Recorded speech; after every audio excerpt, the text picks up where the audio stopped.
Hello friends, welcome you all. आज हम vision IAS के 11 अगस्त वाले डेली करंट अफेयर्स डिस्कस करेंगे। So let's move to our first article.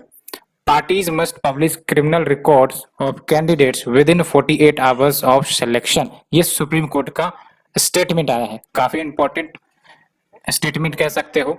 और ये जो इलेक्शंस होते हैं और उसमें जो कैंडिडेट्स चुने जाते हैं उसके बहुत सारे प्रीवियस केसेस वाले रिकॉर्ड्स होते हैं जो कहीं ना कहीं पार्टीज हाईलाइट नहीं करती है। तो इसी को मैंडेट करने के लिए ये सुप्रीम कोर्ट का स्टेटमेंट आया है। जो भी क्रिमिनल रिकॉर्ड्स कैंडिडेट को लेकर हैं उनको पब्लिश करना होगा 48 आवर्स ऑफ सिलेक्शन। तो देख सकते हो सुप्रीम कोर्ट ये कंटेम्प्ट पिटीशन सुन रहे थे जिसके तहत आरोप लगा था wilful disobedience of court orders का, जो वेरियस पॉलिटिकल पार्टीज कर रही थी during the Bihar assembly election 2020। तो क्या वो कोर्ट के ऑर्डर थे जिसका डिसोबीडियंस या अनुपालन नहीं किया जा रहा था? तो देख सकते हो सुप्रीम कोर्ट ने फैब 2020 में मैंडेटरी किया था फॉर ऑल पॉलिटिकल पार्टी कि वो अपने वेबसाइट्स पर एज वेल एज किसी दो न्यूज़पेपर्स में पब्लिश करे इंफॉर्मेशन को regarding the pending criminal cases जो उनके कैंडिडेट्स के प्रति लगे हुए हैं, चार्ज्ड हैं, being filed by them. And साथ ही साथ ये भी बताना पड़ेगा कि आखिरकार क्यों इन कैंडिडेट्स को सेलेक्ट किया जा रहा है। और बात करें अन्य डिसीजंस जो सुप्रीम कोर्ट के द्वारा पास किए गए थे, तो पहला है, आप देख सकते हो, पॉलिटिकल पार्टीज वो इंफॉर्मेशन पब्लिश करे regarding the criminal antecedents of candidate, यानी कि जो भी कैंडिडेट सेलेक्ट किए जा रहे हैं उनके क्या प्रीवियस क्रिमिनल रिकॉर्ड्स है उनका जो इंफॉर्मेशन है वो पब्लिश करो on the home page of their website along with other directions.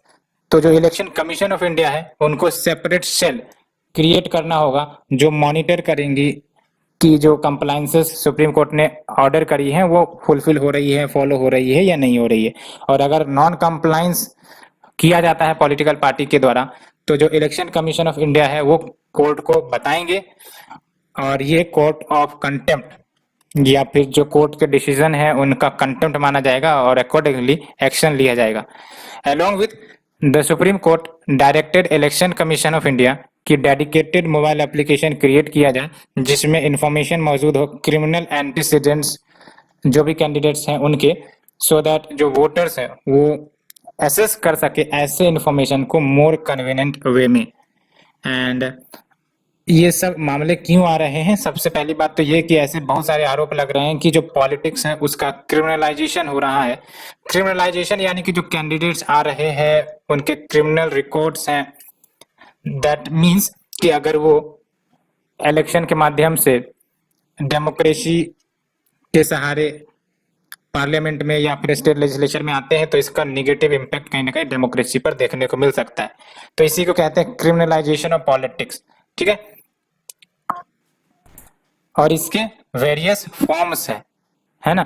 देख सकते हो कि बहुत सारे इलेक्टेड रिप्रेजेंटेटिव्स हैं उनके खिलाफ पेंडिंग क्रिमिनल चार्जेस हो गए। Booth capturing is also an example of criminalization of politics. The proliferation of non serious candidates, tempered electoral rolls, other polling irregularities, तो ये सब बेसिकली क्रिमिनलाइजेशन ऑफ पॉलिटिक्स के forms है, वेरियस फॉर्म्स कह सकते हो।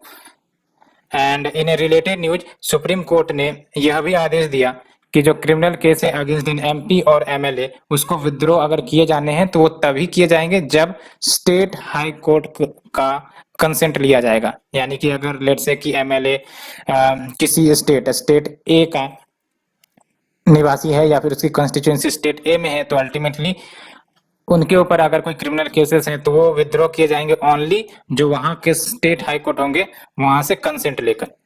कोर्ट ने नोट ये भी किया कि जो स्टेट गवर्नमेंट से वो पावर का मिसयूज करती है under the section 321 of CrPC जो ऑथराइज करता है प्रोसिक्यूटर को to seek the withdrawal of criminal cases against the accused. तो इसी प्रोविजन का सहारा लेके बहुत सारे एमपी एमएलए के केसेस विद्रो कर लिए जाते हैं। लेकिन अब क्या बोला गया है कि ठीक है विद्रो किए जाएंगे but concerned state high court का कंसेंट होना अनिवार्य है। तो ये हमने कुछ इश्यूज देखे अबाउट द इलेक्शन से रिलेटेड जो मैटर्स चलते रहते हैं। क्रिमिनलाइजेशन ऑफ पॉलिटिक्स का ये इश्यू है और काफी इंपॉर्टेंट भी कह सकते हो मेंस के लिए। Let's move to the next article, national fact sheet global youth tobacco survey GYTS India 2019 ये रिलीज करी गई है। तो ये जो आपका सर्वे है ये international institute of for popular science IIPS इनके द्वारा करी गई है, जो कि आपका ministry of health and family welfare के अंतर्गत आती है, यानी कि विद इन द MOHFW ये आपका बॉडी आती है। ठीक है, याद रखना आपको, इंटरनेशनल से कंफ्यूज नहीं होना है। This body comes under ministry of health. और जो ऑब्जेक्टिव है इस सर्वे का वो basically to provide information on tobacco use, cessation, second hand smoke, access and availability, exposure to anti tobacco information, awareness, receptivity to tobacco marketing, इन सब के information इकट्ठे करना और एक सर्वे के माध्यम से गवर्नमेंट को, पब्लिक को पहुंचाना। ठीक है, क्या की फाइंडिंग है तो आप देख सकते हो इस रिपोर्ट के अनुसार 42% डिक्लाइन हुआ है टबैको यूज में अमंग द 13 से 15 years of school going children in the last decade. इसको अच्छे से याद रखना, कहीं पर भी आप यूज कर सकते हो मेंस आंसर राइटिंग में। 42% डिक्लाइन हुआ है टबैको यूज अराउंड 13 से 15 years of school going children in the last decade. And use of any form of tobacco वो बॉयज में ज्यादा है as compare to the girls. And tobacco use among the school going children up to 13 से 15 years of age वो highest कहाँ है, अरुणाचल प्रदेश में and Mizoram में। लोवेस्ट कहाँ है, हिमाचल प्रदेश एंड कर्नाटका में। तो ये भी आप देख सकते हो, स्टेट बेसिस पर भी डिफरेंसेस है। तो कोई स्टेट है जहां पर आपका highest tobacco use among the children देखने को मिलता है, फॉर एग्जांपल अरुणाचल प्रदेश, मिजोरम। और कई ऐसे स्टेट है जहां पर टबैको कंजम्पशन काफी कम है, फॉर एग्जाम्पल आपका हिमाचल प्रदेश हो गया, कर्नाटका हो गया। ठीक है, Along with other की फाइंडिंग की बात करें तो मोर देन 29% ऑफ स्टूडेंट्स ये सेकेंड हैंड स्मोक से एक्सपोज्ड है। And 38% of cigarette, 47% of bidi smokers and 52% of smokeless tobacco users initiated the use before their 10th birthday. तो ये भी आप देख सकते हो, यानी कि 10 साल पूरा होने से पहले ही ऐसे 38% सिगरेट, 46 से 47% bidi smokers, 52% of smokeless tobacco ये कंज्यूम करना शुरू कर दिए थे। तो ये भी काफी ज्यादा कह सकते हो कि विडंबना वाली स्थिति है, क्योंकि ये 10 साल के बच्चे अगर इस प्रकार के एक्टिविटीज में इन्वॉल्व होंगे तो आगे का फ्यूचर कहीं ना कहीं वो सेफ नहीं होगा, फैमिली के लिए भी, एज ए सोसाइटी के लिए भी, एज ए नेशन के लिए भी, है ना। एंड आप सोच सकते हो कितना ज्यादा हेल्थ बर्डन स्टेट के ऊपर आती है, नॉट ओनली स्टेट, और जो फैमिली मेंबर्स होते हैं उनके ऊपर भी कितना दिक्कत कहीं ना कहीं आ सकती है अगर किसी प्रकार का हेल्थ क्राइसिस होता है। तो determinants of tobacco consumption in India, तो देख सकते हो कैसे डिटरमिनेंट किए जाते हैं टबैको कंजम्पशन को। तो price and availability, appealing innovative products and marketing strategies, lack of awareness about the effect की साइड इफेक्ट क्या होंगे क्या नहीं होंगे इसके बारे में अवेयरनेस कम है। सोशियो इकोनॉमिक फैक्टर्स भी है। प्राइस एंड अवेलेबिलिटी कहने का मतलब अगर सस्ती प्राइस होंगी तो आराम से कंज्यूम किया जाएगा, है ना। तो ये सब कुछ डिटर्मिनेंट्स है जो टबैको कंजम्पशन को प्रमोट करते हैं। अगर हम बात करें GYTS की, तो आप देख सकते हो world health organization spearheaded by tobacco free initiative, united nation children fund and office on smoking and health at the centers for disease control and prevention, इन सबों ने मिलकर GYTS को डेवलप किया है ना। तो इसमें याद रखना आपको कि WHO का इंपॉर्टेंट योगदान है, अलोंग विथ यूनिसेफ है, TFI है, इन सबों ने मिलकर GYTS को डेवलप किया है। और ये स्टैंडर्ड इंस्ट्रूमेंट है जो एसेस करती है smoking as well as smokeless tobacco prevalence को किसके बीच, among the youth aged between 13 से 15 इयर्स, जो ग्रेड 8 से 10 के बीच में पढ़ रहे हैं। भारत में 3 राउंड ऑफ GYTS कंडक्ट की गई है इन द पास्ट। कब कब, 2003 में, 2006 में, 2009 में। तो we have discussed about the second issue, काफी इंपॉर्टेंट फैक्ट एंड फिगर से यू शुड रिमेंबर, अगर मेंस एनसीईआरटी में यूज हो सकती है। नेक्स्ट इज MNRE यानी कि ministry of new and renewable energy launches interest subvention scheme for energy biomethanization project. तो सबसे पहली बात तो बायोमेथेनाइजेशन के बारे में समझते हैं। जब हम बात करते हैं बायोमेथेनाइजेशन तो इसका मतलब ये हुआ कि जो भी ऑर्गेनिक मटेरियल्स है उसको डाइजेस्ट करवानी है, उसको नष्ट करवानी है, तो हम एनारोबिक प्रोसेस के जरिए उसको डिग्रेड जब करवाते हैं तो वो बायोमेथेनाइजेशन होता है। और वो ऑर्गेनिक मैटर किस चीज में कन्वर्ट होंगी, बायोगैस में कन्वर्ट होंगी। मोस्टली मीथेन, 60% कंटेंट मीथेन का होगा, CO2 का 40% कंटेंट होगा, अदर गैसेस भी होंगे। तो हमको क्या याद रखना है बायोमेथेनाइजेशन में, anaerobic digestion of organic materials which gets converted into biogas, और सबसे ज्यादा शेयर आपका मीथेन का होता है, नाम से पता चल रहा है biomethanization. The second is incineration. Incineration में क्या होता है, कंप्लीट कंबशन ऑफ वेस्ट, जैसे म्युनिसिपल सॉलिड वेस्ट हो गए या फिर रिफ्यूज डिराइव फ्यूल हो गए, with the recovery of heat to produce steam, जो पावर प्रोड्यूस करेगा वाया स्टीम इंजन या स्टीम टरबाइंस कह सकते हो। ठीक है, इंसिनरेशन हमने देख लिया। गैसिफिकेशन की बात करें तो इसमें हाई टेम्परेचर का इस्तेमाल किया जाएगा in presence of limited amount of oxygen. याद रखना, गैसिफिकेशन में we will using the high temperature but limited amount of oxygen, और इसकी मदद से डिकम्पोज किए जाएंगे मटेरियल्स को so that synthetic gas produce की जा सके। Synthetic gas is a mixture of carbon monoxide and hydrogen. Pyrolysis की बात करें तो इसके तहत कंबस्टेबल मटेरियल्स को ब्रेक डाउन किया जाता है in the absence of oxygen, producing a mixture of combustible gases जैसे methane, complex hydrocarbons, hydrogen, carbon monoxide, ये सब प्रोड्यूस होते हैं। लिक्विड एंड सॉलिड रेसिड्यू भी प्रोड्यूस होते हैं। तो we have discussed the important terms, काफी इंपॉर्टेंट है, biomethanization, incineration, gasification and pyrolysis.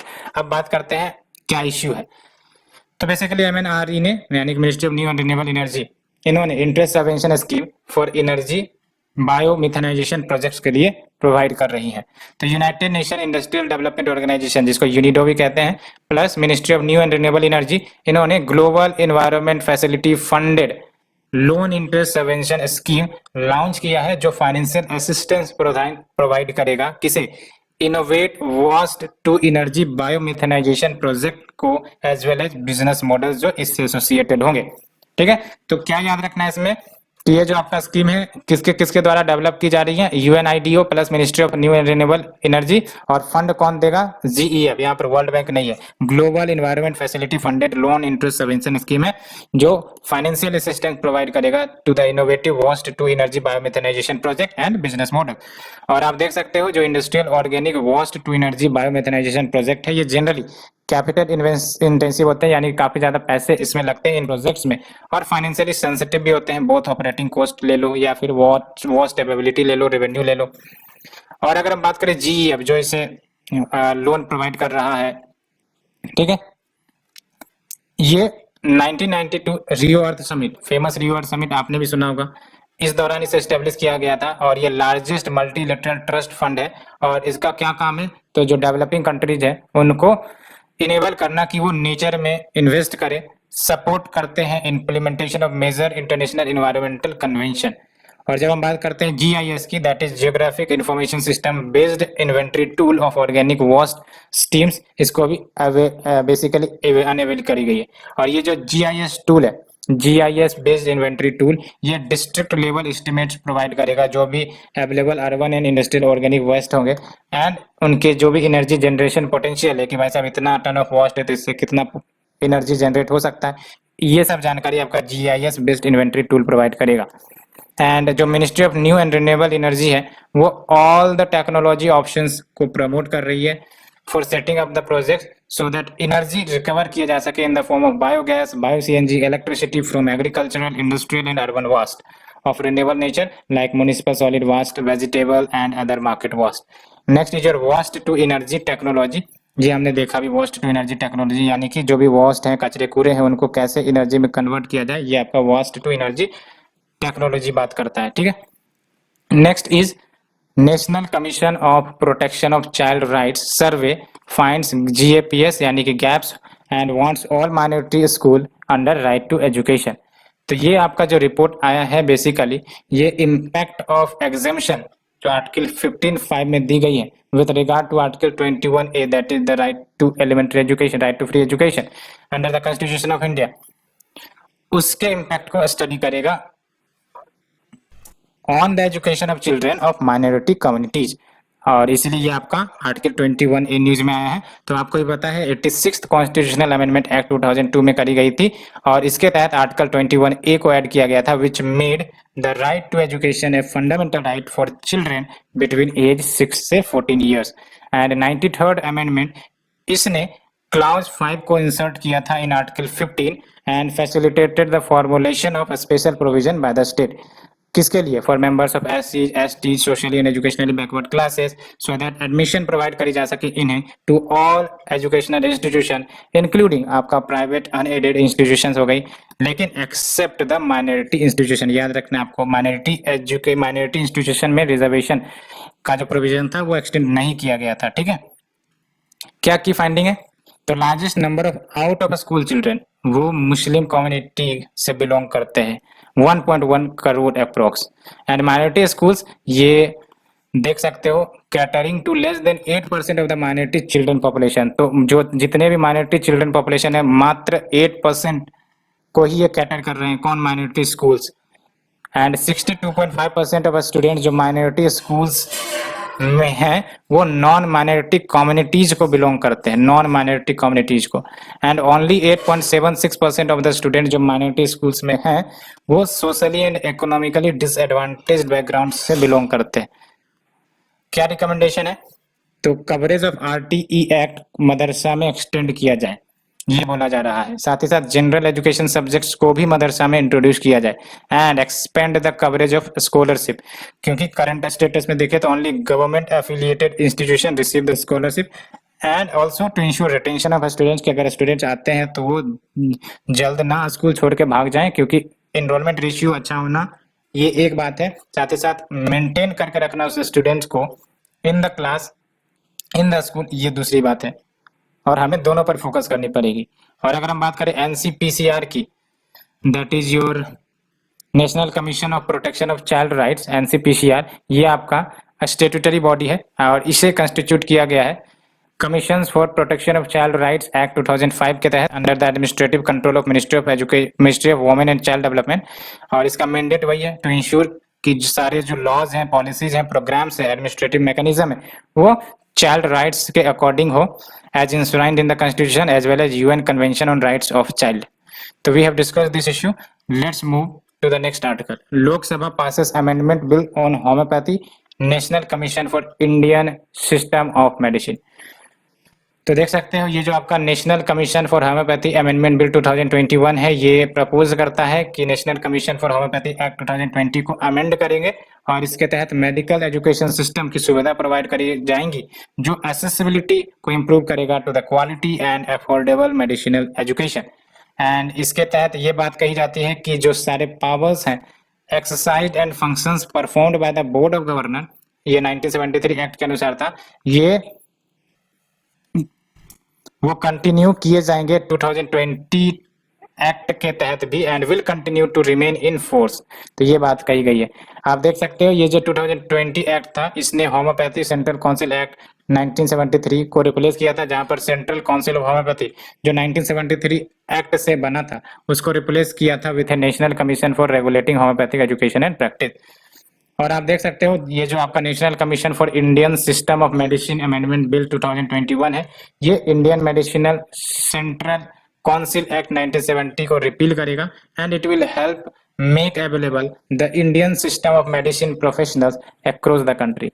And ये स्पेसिफाई करता है कि जो सारे पावर्स हैं, फंक्शंस है बोर्ड ऑफ गवर्नर्स के as under 1970 Act, ये deemed to have been done under the 2020 Act and will continue to remain in force. तो ये चेंज करना प्रपोज किया गया इस बिल के तहत। तो we have discussed this. Let's move to the next article. Corruption in Food Corporation of India may slip out of control. ये हाउस पैनल वार्न कर रही है। आपको ही पता है FCI, food corporation of India, और ये प्रोक्योरमेंट का काम करता है, आपको ही पता है।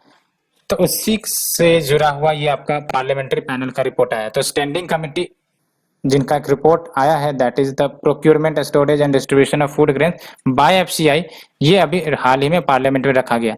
तो इस डाटा जो इस रिपोर्ट में आई है, जब इसका एनालिसिस किया जाता है तो इससे पता चला कि इंडिया 406 करोड़ रुपीज का ग्रेन लॉस्ट किया है जो प्रोक्योर की गई थी गवर्नमेंट के द्वारा, all because of damage during storage in state-run granary in the past 3 years, and along with what cereals worth 1.39 crore ये चोरी कर ली गई थी या फिर पिलफोर्ड करी गई थी between 2017 and 21, and FCI's direct procurement तो less than 5% ही है। तो कहीं ना कहीं जो सारे के सारे ऑपरेशन है प्रोक्योरमेंट वाले more than 95% वो स्टेट एजेंसी के द्वारा करी जाती है। क्या की रिकमेंडेशन है? Decentralize procurement. तो प्रोक्योरमेंट को डिसेंट्रलाइज करने की बात कही गई है, यानी कि वेरियस स्टेप्स लिए जाएं to motivate the remaining states कि वो भी डीसीपी यानी कि डिसेंट्रलाइज प्रोक्योरमेंट को अडॉप्ट करे, सो दैट जो कॉस्ट ऑफ डिस्ट्रीब्यूशन है उसको सेव किया जा सके एंड जो एमएसपी का बेनिफिट है वो एवरी डोर स्टेप तक पहुंचे। And even after 23 years of its inception जो डिसेंट्रलाइज प्रोक्योरमेंट स्कीम है वो सिर्फ और सिर्फ 8 स्टेट के द्वारा लागू किया गया है, वो भी व्हीट के लिए, एंड 15 स्टेट्स के द्वारा लागू किया गया है फॉर राइस के लिए। कंस्ट्रक्शन ऑफ गोदाम्स के बारे में बात कही गई है। डिपार्टमेंट या एफसीआई उनको सिंसियर एफर्ट करने होंगे कि वो ऑनगोइंग गोदाम्स कंस्ट्रक्शन जो भी चल रहे हैं उसको जल्द से जल्द कंप्लीट करें, particularly in J and K and north eastern states, Andaman and Nicobar and Lakshadweep island. Mini गोदाम्स को भी क्रिएट किए जाए different parts of the states and UTs में। डैमेज्ड फूड ग्रेन्स की बात करते हैं तो इसके तहत एडिक्वेट साइंटिफिक स्टोरेज मेजर्स लिए जाए, फिक्स्ड रिस्पॉन्सिबिलिटीज ऑन ऑफिशियल्स या officers for accrual of damage food grain. Corruption in FCI, तो करप्शन की भी बात हाईलाइट हुई है, देख सकते हो। विजिलेंस मैकेनिज्म को स्ट्रेंथन किया जाए in coordination with the state या UTs and take stringent punitive action अगर कोई गिल्टी पाया जाता है तो। एफसीआई स्टाफ को ट्रांसफर की जानी चाहिए after a fixed period so that vested interest जो भी ये लोग ग्रुप में बना के क्रिएट करते हैं और करप्शन को इंजाम देते हैं वो सब ना हो। Efforts should be made for early disposal of pending cases as well. Let's move to the shorter news. Post devolution revenue deficit grant, तो क्या न्यूज है? Department of expenditure that comes under ministry of finance, इन्होंने 5th monthly installment post devolution revenue deficit grant का release कर दिया है 17 states को। कितने का ये ग्रांट देख रहे हो? 9,871 करोड़ का। तो अगर हम बात करें post devolution revenue deficit grant की, तो ये प्रोवाइड करी जाती हैं स्टेट्स को under article 275 of the constitution. तो कहीं ना कहीं ये कॉन्स्टिट्यूशनल ग्रांट है, ठीक है। और इसका ऑब्जेक्टिव वही होता है कि उन स्टेट्स को मदद किया जाए जो स्टेट्स गैप शोकेज कर रहे हैं in the revenue accounts post devolution, है ना, यानी कि उनका जो इनकम है वो एक्सपेंडिचर से कम है और उसकी भरपाई के लिए डेफिनेटली एक तो बोरोइंग ऑप्शन होता है, दूसरा ऑप्शन होता है कि कॉन्स्टिट्यूशन ने ही बाइंड किया है कि centre post devolution revenue deficit grant provide करेंगे। और eligibility of the state to receive this grant and कितना अमाउंट होगा वो कौन डिसाइड करता है? 15th फाइनेंस कमीशन ने डिसाइड किया based on the gap between assessment of revenue and expenditure of the state. Next is your Krishi Vigyan केंद्र। तो गवर्नमेंट ने प्रोविजन बनाया है फॉर ओपनिंग कृषि विज्ञान केंद्र in each of the rural district across the country. और अगर करंट स्टेटस देखें तो 725 कृषि विज्ञान केंद्र को स्टेब्लिश किए जा चुके हैं अक्रॉस द कंट्री। केवीसी की बात करें, कृषि विज्ञान केंद्र, इसका objective location specific technology modules को एसेस करना है एग्रीकल्चर में as well as allied enterprises में via technology assessment, refinement and demonstration. Lately KVKs को स्ट्रेंथन किया गया इंफ्रास्ट्रक्चर फैसिलिटीज प्रोवाइड करके, जैसे pulses, seed hubs, soil testing kits, micro irrigation system, integrated farming system unit, farm machinery and KVs की scheme ये 100% government के द्वारा finance करी जाती है।